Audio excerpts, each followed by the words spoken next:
नमस्कार। इस विशेष कार्यक्रम में आप सभी दर्शकों का बहुत बहुत स्वागत है। मैं हूं असीम मिश्रा और मेरे साथ हैं मेरी सहयोगी सहला। सहला नमस्कार। नमस्कार।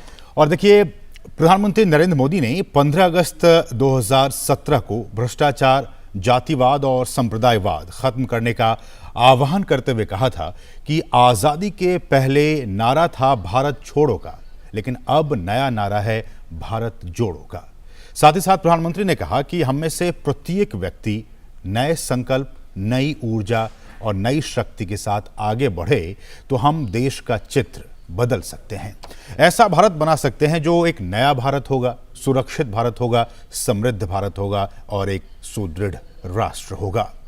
यह आह्वान पीएम मोदी के सेवा और समर्पण के संकल्प को ही दर्शाने की कोशिश है।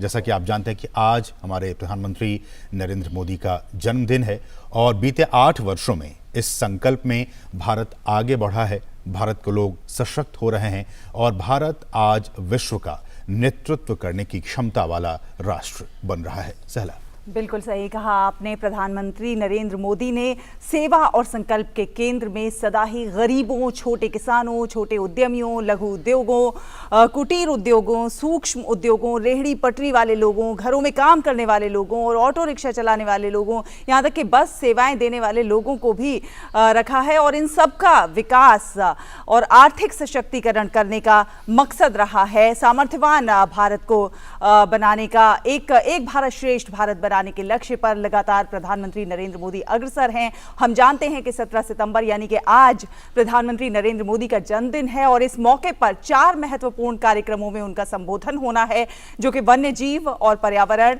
महिला सशक्तिकरण, कौशल और युवा विकास और अगली पीढ़ी के इंफ्रा जैसे विविध क्षेत्रों को कवर किया जाएगा इसके जरिए। और सबसे पहले वो चीतों के भारत आने के ऐतिहासिक अवसर पर राष्ट्र को संबोधित करेंगे और फिर वो मध्य प्रदेश में महिला एवं महिलाओं के जो स्वयं सहायता समूह है उनके सम्मेलन में संबोधन देंगे। उसके बाद वो विश्वकर्मा जयंती के अवसर पर आईटीआई के छात्रों के पहले दीक्षांत समारोह में छात्रों को संबोधित करेंगे। इस कार्यक्रम में करीब 40 लाख छात्र शामिल होंगे। शाम को वो महत्वपूर्ण राष्ट्रीय रसद नीति का शुभारंभ करेंगे और इस अवसर पर लोगों को संबोधित करेंगे। तो आज के इस खास कार्यक्रम में हम इन तमाम विषयों पर चर्चा करेंगे, लेकिन प्रोग्राम की शुरुआत करेंगे। लेकिन आइए सबसे पहले देख लेते हैं इस वक्त की सुर्खियां। प्रधानमंत्री नरेंद्र मोदी आज प्रोजेक्ट चीता के तहत नामीबिया से आए 8 चीतों को उनके नए बसेरे कूनो नेशनल पार्क में छोड़ेंगे। 1952 में भारत से विलुप्त घोषित कर दिया गया था चीता। किसी भी बड़े जंगली मांसाहारी जानवर के इंटरकॉन्टिनेंटल स्थानांतरण से जुड़ी ये दुनिया की पहली परियोजना। राष्ट्रपति द्रौपदी मुर्मू आज 3 दिवसीय ब्रिटेन की यात्रा पर होंगी रवाना। महारानी एलिजाबेथ द्वितीय के अंतिम संस्कार में होंगी शामिल। भारत सरकार की ओर से व्यक्त करेंगी संवेदना। 19 सितंबर को महारानी का होना है अंतिम संस्कार। आज पीएम मोदी के जन्मदिन पर बीजेपी शुरू करेगी सेवा पखवाड़ा। 17 सितंबर से 2 अक्टूबर तक देश भर में 3 भागों में होंगे कई आयोजन। लगाए जाएंगे 10 लाख पीपल के पेड़। स्वच्छता, रक्तदान, मुफ्त चेकअप और सेवा से जुड़े कई कार्यक्रमों का होगा आयोजन। पीएम मोदी आज मध्य प्रदेश के शिवपुर में सेल्फ हेल्प ग्रुप सम्मेलन में लेंगे हिस्सा। प्रधानमंत्री कौशल विकास योजना के तहत प्रधानमंत्री विशेष रूप से कमजोर जनजातीय समूहों के लिए 4 कौशल केंद्रों का भी करेंगे उद्घाटन।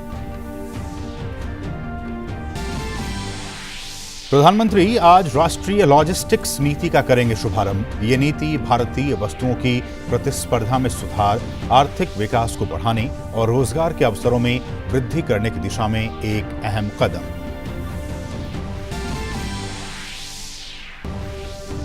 केंद्रीय गृह मंत्री अमित शाह हैदराबाद के दौरे पर। हैदराबाद मुक्ति दिवस पर आयोजित कार्यक्रम में होंगे शामिल। सरकार ने आज से 17 सितंबर 2023 से चलने वाले हैदराबाद मुक्ति दिवस के साल भर लंबे स्मृति उत्सव को दी है मंजूरी।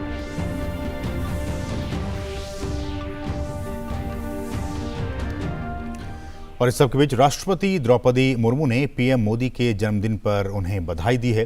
उन्होंने अपने ट्वीट संदेश में कहा है कि प्रधानमंत्री नरेंद्र मोदी जी को जन्मदिवस की हार्दिक बधाई और शुभकामनाएं। मेरी कामना है कि आपके द्वारा अतुलनीय परिश्रम, कर्तव्य निष्ठा और सृजनशीलता के साथ किया जा रहा राष्ट्र निर्माण का अभियान आपके नेतृत्व में आगे बढ़ता रहे। मेरी शुभेच्छा है कि ईश्वर आपको स्वस्थ और दीर्घायु बनाए।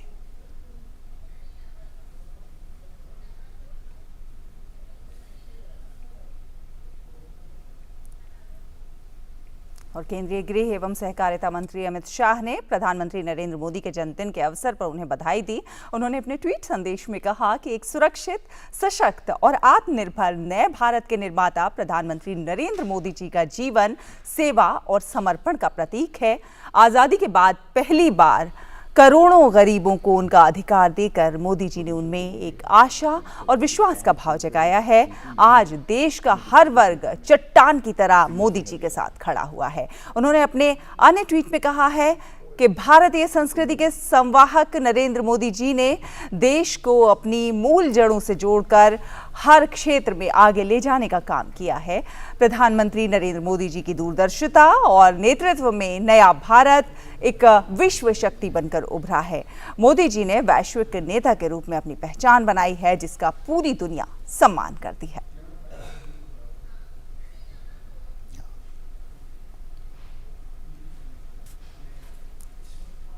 वहीं रक्षा मंत्री राजनाथ सिंह ने पीएम मोदी को बधाई दी है। उन्होंने कहा है कि मोदी जी ने देश में राजनीति को एक नया आयाम दिया है और विकास के साथ गरीब कल्याण को भी पूरा महत्व दिया है।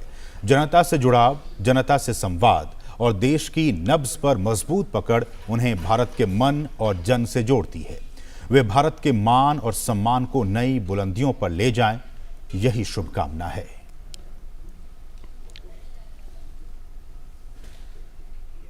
केंद्रीय सड़क परिवहन और राजमार्ग मंत्री नितिन गडकरी ने प्रधानमंत्री नरेंद्र मोदी को जन्मदिन की बधाई दी है। उन्होंने अपने ट्वीट संदेश में कहा है कि आदरणीय प्रधानमंत्री श्री नरेंद्र मोदी जी को जन्मदिन की हार्दिक शुभकामनाएं।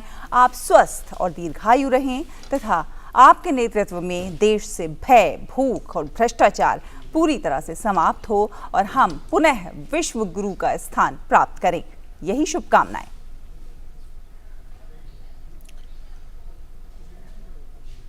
वहीं सूचना एवं प्रसारण मंत्री अनुराग सिंह ठाकुर ने प्रधानमंत्री नरेंद्र मोदी के जन्मदिन पर उन्हें शुभकामनाएं दी हैं। उन्होंने कहा है कि जन कल्याण से राष्ट्र निर्माण, पुरुषार्थ से अंत्योदय, एक भारत श्रेष्ठ भारत परिकल्पना के शिल्पकार अपने ऊर्जावान नेतृत्व से विश्व पटल पर भारत की सशक्त छवि गढ़ने वाले कर्मयोगी प्रधानमंत्री नरेंद्र मोदी जी को जन्मदिन की कोटिशः शुभकामनाएं। ईश्वर से आपके उत्तम स्वास्थ्य, अनवरत ऊर्जा प्रवाह एवं शतायु व सुखी जीवन की कामना करता हूं।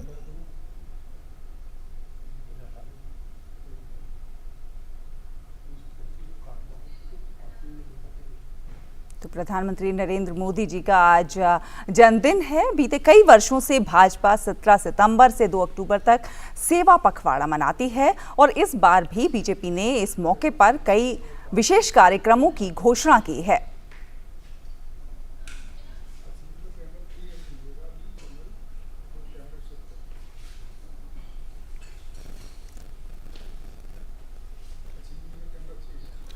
तो लगातार ट्वीट्स के जरिए सहला हम देख रहे हैं कि तमाम जो गणमान्य लोग हैं वो अपनी बातें कह रहे हैं, प्रधानमंत्री को जन्मदिन की शुभकामनाएं दे रहे हैं।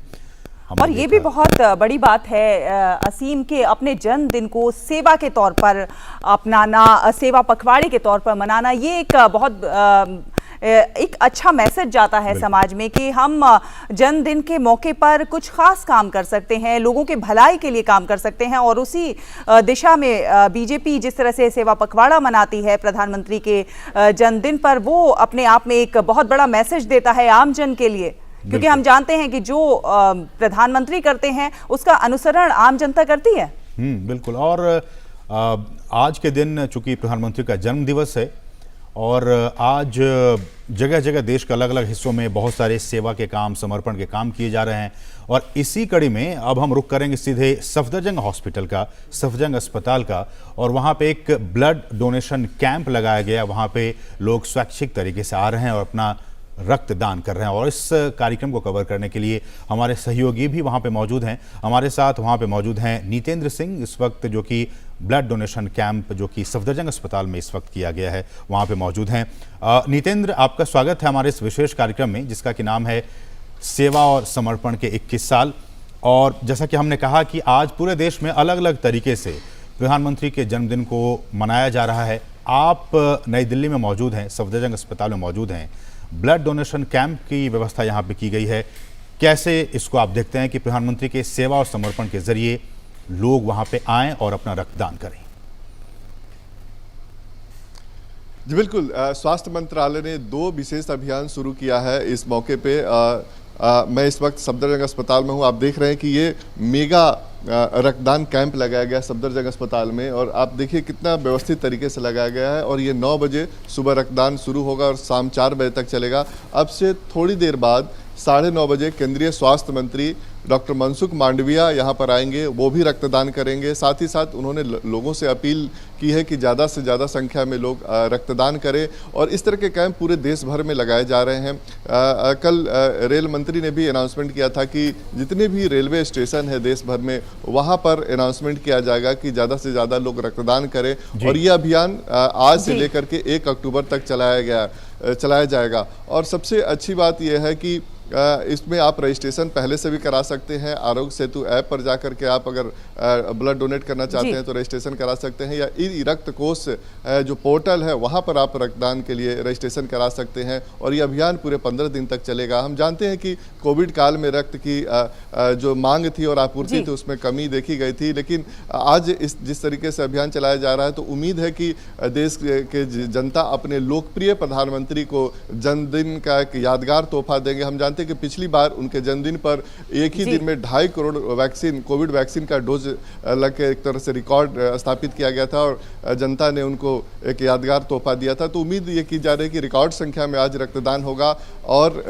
ज़्यादा से ज़्यादा संख्या में लोग देश भर में रक्तदान करेंगे। जो दूसरा अभियान है वो टीबी जो मरीज है उनको गोद लेने का अभियान भी आज से शुरू किया गया है, और वो 1 अक्टूबर तक चलेगा।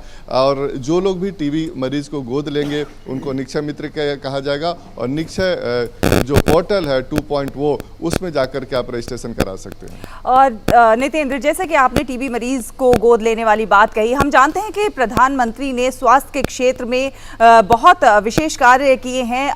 खासतौर पे गरीबों को किस तरह से मुफ्त और सस्ता स्वास्थ्य सुविधा उपलब्ध कराई जा सके, उसे लेकर प्रधानमंत्री नरेंद्र मोदी ने जो कार्य किए हैं वो उनकी तुलना नहीं की जा सकती है। आप जिस तरह से आप बता रहे हैं कि पिछले साल वैक्सीनेशन को लेकर एक रिकॉर्ड कायम किया गया, इस बार भी हमें लगता है कि ब्लड डोनेशन का ऐसा ही एक रिकॉर्ड टूटेगा। टीबी मरीजों को गोद लेने वाली जो आपने बात कही, टीबी का हम जानते हैं कि कई बार घर में अगर किसी को टीबी हो जाए तो बहुत सारे लोग अपने ही उनसे किनारा कर लेते हैं। ऐसे में इसे हम एक मील का पत्थर भी कह सकते हैं, जिस तरह से ये एक अलग तरह की और बड़ी मुहिम की शुरुआत की गई है। जी बिल्कुल, देखिए टीबी मरीज को गोद लेने का एक तरह से नया आइडिया है। उसके पीछे मकसद ये है कि समाज की इसमें भागीदारी हो। केंद्र सरकार ने 2025 तक टीबी उन्मूलन का लक्ष्य रखा है, जबकि हम जानते हैं कि जो एसडीजी गोल है वो 2030 तक है कि दुनिया से टीबी को एलिमिनेट किया जाए। लेकिन प्रधानमंत्री ने 5 साल पहले इस लक्ष्य को हासिल करने का एक तरह से प्रण लिया है और इस दिशा में ये अभियान चलाया जा रहा है। हम जानते हैं कि अभी देश में 13 लाख टीबी के मरीज हैं, उनमें से 9 लाख टीबी के मरीज ने एक तरह से सहमति दी है कि उनको आप गोद ले सकते हैं। और इसमें करना यह है कि कोई भी व्यक्ति या संस्था गोद ले सकता है, और जब आप गोद लेते हैं तो 1 साल या 2 साल या 3 साल तक के लिए आप गोद ले सकते हैं। और आपको हर महीने उनको एक तरह से जो पोषण के युक्त आहार का किट भेजना होगा, और आपको फ़ोन करके लगातार पूछना भी होगा कि वो दवा समय पे खा रहे हैं कि नहीं, या फिर जो पोषण आहार आप दे रहे हैं वो सही से वो ले रहे हैं कि नहीं। तो ये बेसिकली इसमें मुख्य उद्देश्य ये है कि जनता का कनेक्शन हो, भावनात्मक एक तरह से जुड़ा हो और जन भागीदारी इसमें हो। सरकार तो अपने स्तर पे काम कर रही है, फ्री में इलाज होता है, फ्री में जांच होता है टीबी मरीज का, साथ ही साथ हर महीने 500 रुपया सरकार, केंद्र सरकार देती है टीबी मरीज को, और अब तक 1600 करोड़ से ज़्यादा रुपया डीबीटी के तहत दिया जा चुका है। लेकिन समाज की अगर भागीदारी इसमें जुड़ेगी तो एक तरह से टीबी के जो मरीज है उनका मनोबल भी ऊंचा होगा और जल्द से जल्द भारत से टीबी खत्म होगा। जहां तक हेल्थ सेक्टर में काम की बात है, बीते 8 साल में हेल्थ सेक्टर में बहुत काम हुआ है और उसमें 2 अप्रोच प्रधानमंत्री की तरफ से रहा है कि हॉलिस्टिक हेल्थ केयर और प्रिवेंटिव हेल्थ केयर पे ज़्यादा जोर रहा है। सबसे बड़ी बात है कि लोग बीमार न पड़े, इस दिशा में जैसे योग हुआ या फिर जो खेलो इंडिया हुआ या फिर जो स्वच्छता का अभियान चलाया गया, ये तमाम पोषण का जो अभियान चलाया जाता है, इसके पीछे मकसद है कि लोग तंदुरुस्त रहें और बीमार न पड़े। और अगर कोई बीमार पड़ता है तो उसके लिए भी जो गांव के पास ही अत्याधुनिक अस्पताल खोलने की तरफ पहल हो रही है, जिसमें हेल्थ एंड वेलनेस सेंटर है। 1.5 lakh health and wellness centre खोला जा रहा है, जिसमें 1,25,000 खुल चुके हैं और सभी health and wellness centre telemedicine से जुड़े हुए हैं। साथ ही साथ आयुष्मान भारत जो प्रधानमंत्री जन आरोग्य योजना है, जिसमें 50 करोड़ लोगों को 5 लाख का सालाना स्वास्थ्य बीमा दिया जाता है और अब तक 4 करोड़ से ज़्यादा लोग इसका लाभ उठा चुके हैं। और आप सोच सकते हैं कि ये कितनी बड़ी एक तरह से गेम चेंजर है हेल्थ सेक्टर में। गरीब लोग, गरीब आदमी चमचमाती जो बेहतर अस्पताल उसमें इलाज करा पा रहे हैं। बिल्कुल नितेंद्र, और हम समझ रहे हैं क्योंकि बीते 8 वर्षों में चूंकि आपने हेल्थ को बहुत ही बारीकी से कवर किया है और एक एक योजनाओं को ज़मीन पर उतरते हुए देखा है, उन लाभार्थियों से आपने बातचीत की है, इसलिए मैं समझ सकता हूं आपकी उन भावनाओं को। आप बहुत सारी बातें कहना चाह रहे हैं, लेकिन चूंकि समय की कमी होती है हमेशा इस तरह के कार्यक्रमों में, हम अब रुख करेंगे कर्तव्य पथ का और वहां से हमारे साथ बने रहेगा नितेंद्र, हमारे पास दोबारा लौटेंगे। लेकिन अब रुख करेंगे सीधे कर्तव्य पथ का, वहाँ से हमारे साथ हमारे सहयोगी गिरीश निशाना इस वक्त मौजूद हैं। गिरीश, आपका भी स्वागत है हमारे इस बहुत ही विशेष कार्यक्रम में। और हम जानते हैं गिरीश की राजपथ पहले इसका नाम हुआ करता था, अब इसका नाम कर्तव्य पथ कर दिया गया है। लेकिन हम सभी जानते हैं कि बीते 21 वर्षों से हमारे देश के प्रधानमंत्री नरेंद्र मोदी कर्तव्य पथ पर लगातार आगे बढ़ते जा रहे हैं।